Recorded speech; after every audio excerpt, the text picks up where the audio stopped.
வள்ளுவனின் வாக்கு. அவ்வை மூதாட்டியும் இதே கூறுகிறார். அறம் செய்ய விரும்பு என்று இந்த மனித பிறவி கிடைத்ததே அரிது என்று அவை தன் பாடலிலே அரிது அரிது மானிடராய் பிறத்தல் அரிது ஊன் குருடு செவிடு பேடு நீங்க பிறத்தல் அரிது. தர்மம் தான் தனது வாழ்நாளில் இறுதி வரை கூட வரும்.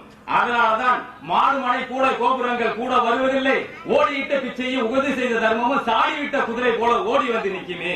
நம்முடைய அந்த துன்பத்தில் கூட அந்த தர்மம் சாடிவிட்ட குதிரை போல உன்னுடைய தர்ம தேவதை உன்னை வந்து காப்பாடு என்பது ஐயாவுடைய போதனைகளில் இதுவும் ஒன்று.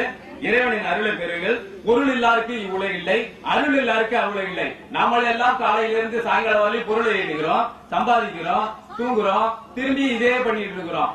ஆனா இது வாழ்க்கையோட முடிஞ்சு போதா அப்படின்னு கேட்டீங்கன்னா இல்ல. இதுக்கு மேல ஒண்ணு இருக்கு, அருள்னு ஒண்ணு இருக்கு. அப்ப அந்த இறைவனை அடையணும்னா நமக்கு அந்த இறைவனை நம்ம புடிச்சுக்கணும். அதனாலதான் அழகா சொல்றாங்க, பற்றற்றவனை பற்றற்று பற்றிக்கொள் அப்படிங்கிறாங்க. நாம அந்த மனித பிறவியில பிறந்துட்டோம். இனி என்ன நம்ம எடுத்துட்டு போறோம்? இருக்கிற வழியும் உறவுகளோட நமக்கு எல்லாரையும் அன்பா இருக்கணும். இந்த பாசம் பற்று வச்சு இங்கேயே மாட்டிக்கிட்டோம்னா நமக்கு இறைவன் மேல நமக்கு அந்த கருணையும் வராது.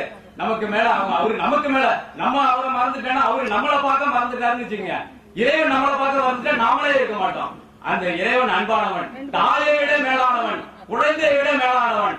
அப்படியாப்பட்ட அந்த இறைவனை நாம் மனதில் நிறுத்தி கொண்டு நாம் முடிந்தவரை இந்த அன்னதானத்தை தொடர்ந்து நாம் தர்மங்களை செய்து வந்தால் நமக்கு எந்த துன்பங்களும் விளையாது.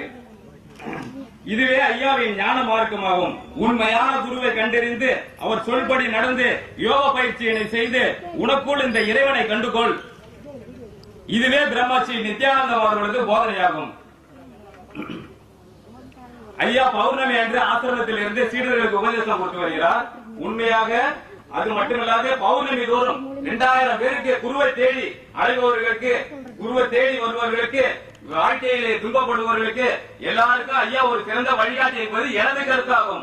ஐயாவின் சீடர்கள் அவரை ஒரு சித்தராகவே மனதில் நிறுத்தி இருக்கிறார்கள். யூடியூப் மூலமாக ஐயாவின் கேள்வி பதில் நிகழ்ச்சிகள் அனைத்தும் பார்த்து வரும்போது என்னிலும் சில மாற்றங்களை உணர்ந்தேன். ஐயாவை தொடர்பு கொண்டேன். ஐயாவிடம் உபதேசம் பெற்றேன். எனது சந்தேகங்களை தீர்த்தார். தமிழ்நாடு உட்பட பல நாடுகளிலும் அவர் வந்து உபதேசம் பெற்றுக் கொள்கிறார்கள்.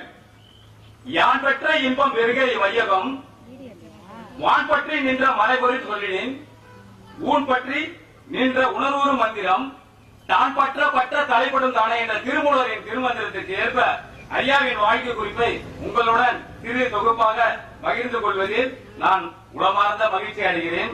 ஐயா அவதரிக்கின்ற நாளிலே ஐயாவை எனக்கு வாழ்த்து பேச தமிழிலே வார்த்தை இல்லை.